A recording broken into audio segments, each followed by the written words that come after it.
Welcome everyone. Thank you very much for joining us today. And we are from Tink. We're going to talk about how we came up with a way for everyone to elevate or transcend your existing machine learning models into Google's Vertex AI architecture.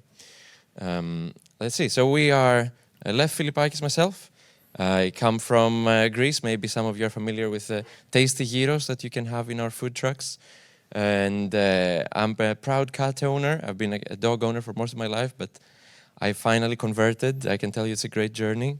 And yeah, from a very young age, I've been into computers. My uncle taught me how to take apart and build computers when I was in, I don't know, 5th grade or something. So in the last 6-7 years, I've been working as a data scientist, data engineer here around Sweden. So it's been some fun ride. And here with me is... Yeah, my name's Andrew, and as you can tell, I born in China. However, I spend most of the time in the Nordics now.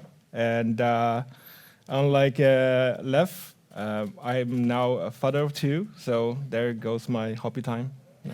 No dog, no cat. Sorry about that. Yeah. Awesome. So, right, so a few words for Tink. So we have been acquired by Visa fairly recently. That's been almost 2 years now.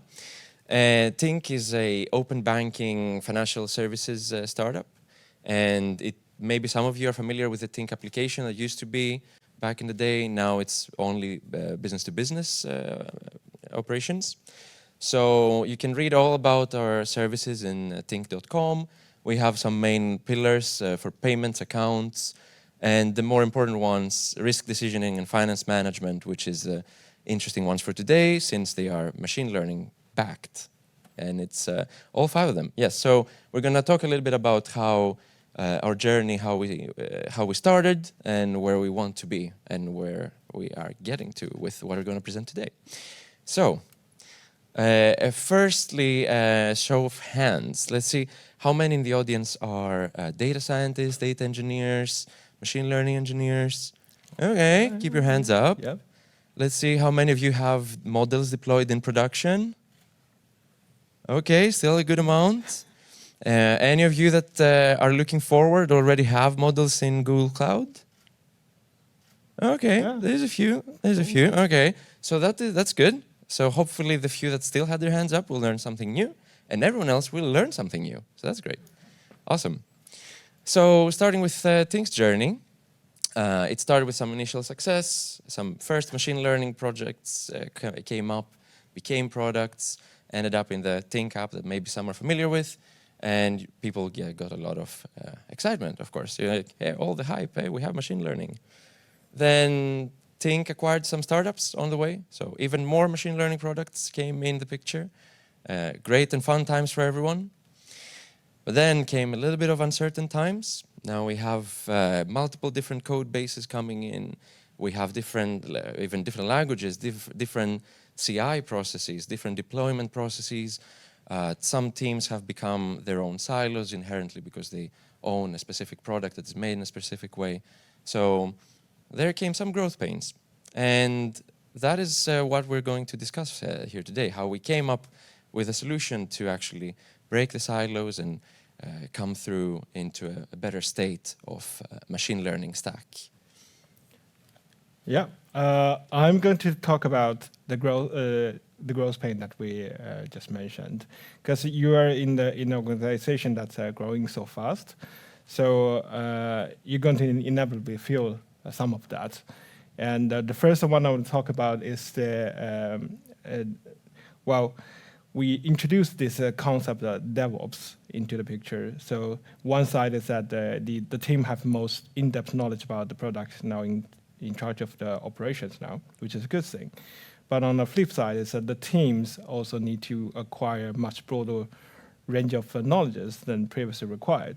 So that will lead into like a different level of proficiencies in those like non-core technologies, for example, Kubernetes, infrastructure as code, or access management, just to name a few.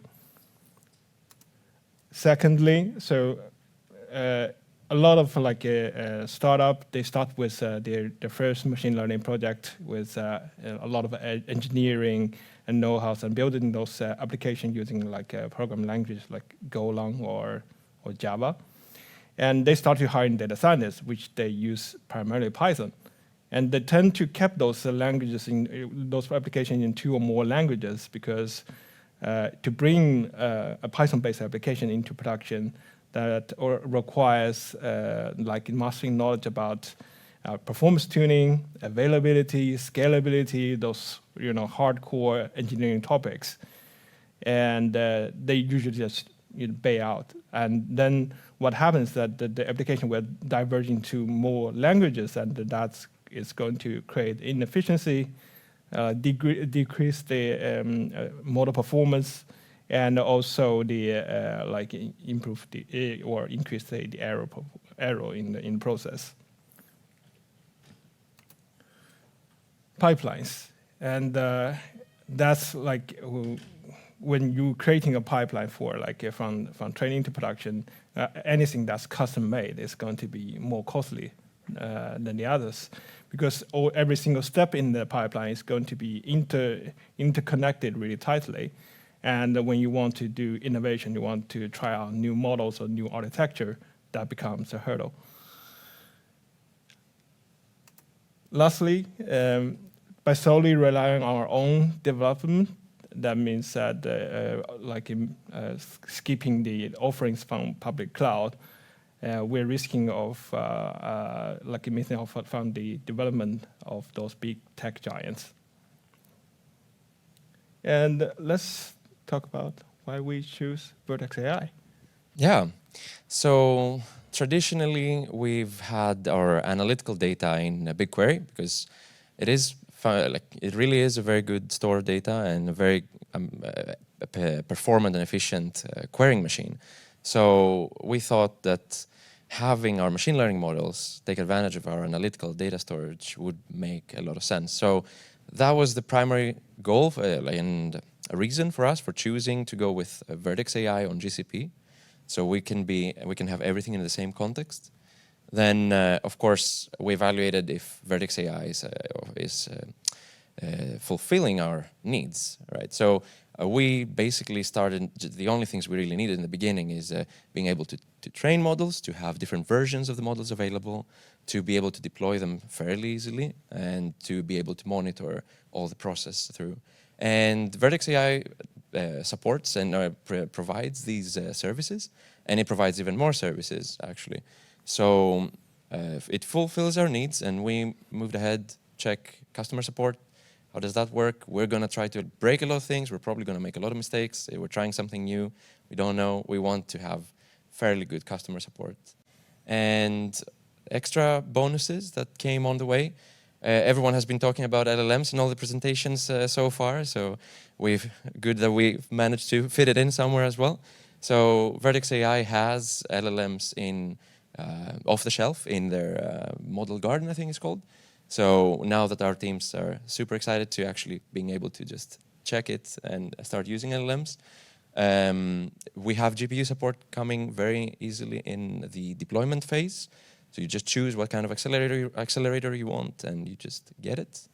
And then, of course, with a combination of BigQuery and machine learning and the endpoints, in that case, the Vertex AI endpoints. So we deploy a model, and we can actually query the model through BigQuery with our analytical data. So coming back to the first point, we are taking advantage of our analytical data already. And you can also do batch processing on these endpoints as well, not necessarily just live. So how did we do that? Yep. Well, our journey to the Vertex AI have to start somewhere. So the first tool that we introduced in the toolset is CLI. So the CLI is designed to manage the complex task of moving your machine learning code plus the binaries into a Vertex endpoint. And so that by doing that, basically minimizing the effort or knowledge that required so that to create a production level API server. And we're talking about production level. So the other part of it is the infrastructure. And we have to make sure that our infrastructure setup is production ready as well to align with the same goal. So by offering the infrastructure as code modules, we're basically making sure that we have a reproducible production level infrastructure for all our applications as well. And to bring the infrastructure, the code, and models all together is the final piece of it, which is the CI/CD pipeline. And we, instead of providing the entire pipeline, we're providing building blocks for the pipeline so that you can choose and to build your pipeline according to your own practices. And we're going to dive a bit deeper into every single component of this, starting with the CLI. Yes, CLI. Who doesn't like a nice command line interface? Nothing very convoluted in clicky stuff. So we started off with clicky stuff. We started off with notebooks, the tutorial notebooks that Vertex AI provides already, and just for us to understand how Vertex AI works either ways. So as we were going through this process, we realized we can actually extract all these components in these tutorials and make them into some sort of reusable tool. And in this case, a CLI would do great because our users are very familiar with their command line, and we can also invoke that command line in a CI pipeline. So we came together and built a tool that basically automates a set of tasks. So the core components, the core tasks here that we needed to automate were tasks regarding models. So everything that has to do with models, everything that has to do with endpoints, so deployed state and models, and then of course training. We want to take care of the training process automated so that the user, the data scientist, gets much less work to do in this sense. So looking into what we need for models, we need to be able to build models, and we need to be able to upload them where the destination is going to be. And in this case, we also have endpoints, so we need to be able to deploy models into endpoints. And of course, we need to be able to clean up after ourselves once the deployment has been completed. So all these tasks no longer need to be managed by the CI in a very convoluted way or by the user. And training, of course, we need to compile our Kubeflow pipelines in that case, is what Vertex AI supports, and build any necessary images that are required for the Kubeflow pipeline to be executed. Upload everything into their destinations, and then run the pipeline when you're ready to do that. So basically, all these little tasks, you can think of them as little automations. So looking at so how the CLI would work is it needs to have a context. It needs to have a structured project that it can understand. So that is the only compromise here. So the project needs to follow a certain structure. So in this case, we have a toy project. We can go through and have a look at what the important bits of the structure are. So in this case, we have environments, which is the part of the structure where you store the configurations for each different environment that you need to deploy or upload your models in, and how to build your models. So you can have as many environments, configurations for environments as you like. For example, you can have sandbox staging and production, and even different GCP projects to send to. So it's quite free play. Then we have the source code. So in this case, toy project would be the folder hosting the source code. This is a little example of how simple it can look. So when Vertex AI deploys an endpoint, it all boils down to this predictor class. And this is actually Google's own class, as you can see. We just imported from the Google Cloud SDK. So the crucial bits here are you need to define how your endpoint should load your model. So in this case, in the load function definition here, we would just say what needs to happen the first time the endpoint comes alive. In this case, we just download some files that are necessary for the model to work, but we're not actually loading any model. In this case, the code would go there. And once the endpoint is live, it has performed the loading sequence. So now it's ready to predict. So it's now ready to receive requests. So every request will come in this function. And in this case, super simplified, it just returns the same back, of course. But here we can just write our own Python code and just predict back and send back the predictions or whatnot. So yeah, so this is an example of a simplified Python code, so what the data scientists would need to write as an interface for whoever is calling their endpoint from production or wherever. Then of course we have training pipelines, a folder for containing all your Kubeflow operators. We're not going to go, we're not going to go into very detail about this one, but stay tuned. We will say something later.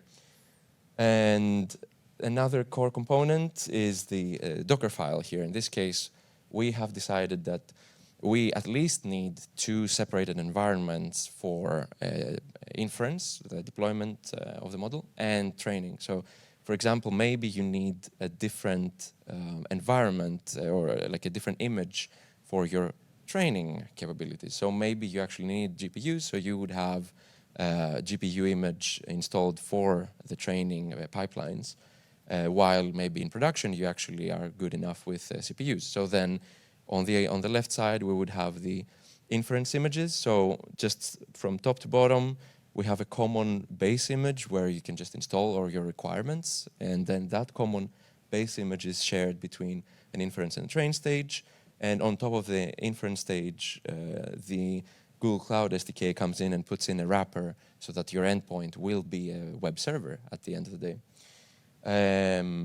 And last but not least, another important part is the project definition. So the CLI needs to find this file in order to understand how to read your project, and you can also configure certain aspects of the CLI in this case.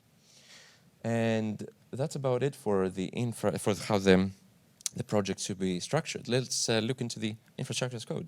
Yeah, let's dive into it. So far we have been staying in our comfort zone, playing with Python, doing some programming task. This start to become the problem because when the focus is to put the code into the endpoints, but the endpoint is does not just start like that. It needs some infrastructure to back it up. So in order to serve and have an endpoint that's running, you need an entry in the model registry, and that registry is backed by an image stored in the artifact registry, models stored in the Google Cloud Storage. And to train a model and put the binary in the Google Cloud Storage, you need the training facility, you need another storage to store the pipeline, and you need the image stored in the artifactory as well.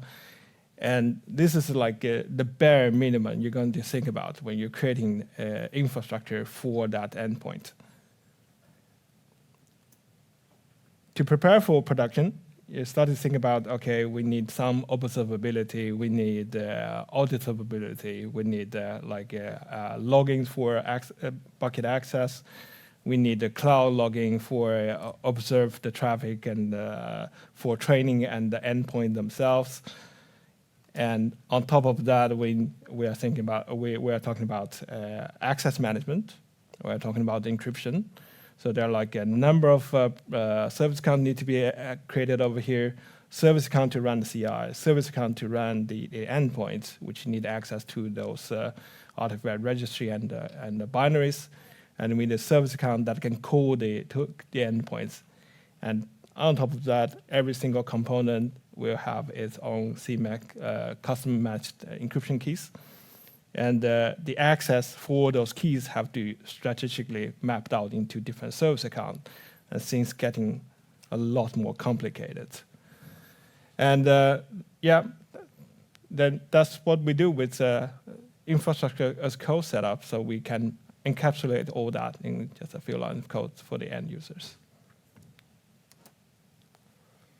Right, and then who doesn't like a good pipeline? So with all this, the complexity taken care of, and the CLI taking care of all the additional automation tasks that the user doesn't need to perform anymore, but we need the CI to actually take over those actions. So looking into this, if the clicker would work. No? Oh no, we're stuck. Let's see. Okay, Yeah. we overcame some technical difficulties. So, right. So we want to continuously we want to have a way to continuously integrate our code in our infrastructure without having the user to actually care that much about all these setups. They should only need to face the tools that they are actually most comfortable with, being it Python or some small configurations. Let's see if the clicker works. Yep. It works. Nice. So, right, so this is how the CI looks like from the user's perspective. So, straight in the middle, looking at the gray blocks here, the core components of the CI is we need to build and upload images, and we need to deploy, and we need to validate what we just deployed. So the CI takes care of executing the CLI, basically. So it takes care of executing the build and upload commands for the models that you have defined in your configurations for each environment. The CI takes care of putting these in the artifact registry and the model registry where the final Docker image is built and uploaded in those locations. So model registry also takes care of the model versions. So you can always go in and revert versions of your to previous versions of your model. And then in the deployment phase, we basically create an endpoint. So you can see that the mapping between the CLI and the CI is very linear, or is matching very well. And that was, of course, by design, so we can reduce the amount of context switch as well. And then in the end comes validation. Once an endpoint is live, then the users can actually perform some tests to make sure that the endpoint is working as expected. And all of that infrastructure times 3 in our case. So we have sandbox, staging, and production. And the CI takes care of all of that as well. So when a user makes a pull request, so we are on GitHub, a user makes a pull request in their repository, the pull request immediately executes the CI, or you get a model live in your sandbox environment. So the user can right away interact with it and perform improvements on it. So once everything is said and done, and the pull request has been approved, then we can start merging to our main or master, depending on your terminology. And in this case, we can now take away everything that has been, all the infrastructure that has been deployed in the sandbox environment, reduce the cost, and instead forward everything to staging and a little bit to production. So we will build and upload everything to the staging environment, as well as deploy and validate. At the same time, we mirror all these artifacts into production. So production has a knowledge of the latest staging artifacts, for this case, the versions of the models. And we notice that we don't deploy or validate to production yet. So once we know that we're ready to do this, then we can make a release. Nothing will happen in any other environment. The only thing that needs to happen is the defined model versions from the configuration will be deployed to production. And the production environment already has these versions since we mirrored them from before. So of course, this is how our approach to how we have designed the 3-stage, but with the CI that we provide, you can design it however you like. This is just our recommendation. And of course, the deployment part can be connected to the training pipelines in the future. Yeah. Right. Yeah, what we have accomplished. So first of all, we have the infrastructure as code to take care of setting up a production level infrastructure. We have the CLI that's converting the machine learning code and models into the Vertex endpoints. And we have the CI/CD, which joins the code, the model, and infrastructure all together. What's left to do for the data scientist then? They can focus on something that is they're familiar with, Python, to code in predict.py. Okay, so what we have observed is that our data scientists now comfortably running the whole life cycle of models, and which has given them flexibility to tackle some of the deeply integrated models. And we also see that the integration between our models and the other systems that we have, for example, labeling platform, becomes a lot more straightforward because the APIs are now unified. And also, since the initial collaboration with one of our stakeholders, we bring a model live in mid-August. And after that, they're starting to starting work on their other conversions and bringing more models to live. And as of right now, we have like 30-ish models that leveraging our tool sets to do this. And something that we learned, one is that, of course, if your company is growing, then you can expecting a growth pain. And some of the things that I talked about earlier, for example, the initial machine learning use case is going to be multi-language, and that will be compounded by the amount of like competence acquired. And it is way more comfortable to standing on the shoulder of giants, because those companies, I'm talking about, for example, Google or AWS or whatnot, they have far more people, far more knowledge and expertise in the terms of machine learning and operations. So it's better to just using there and ride their waves. And the DevOps journey is not always going to be smooth, because every team is going to bring their own level of maturity in those practices.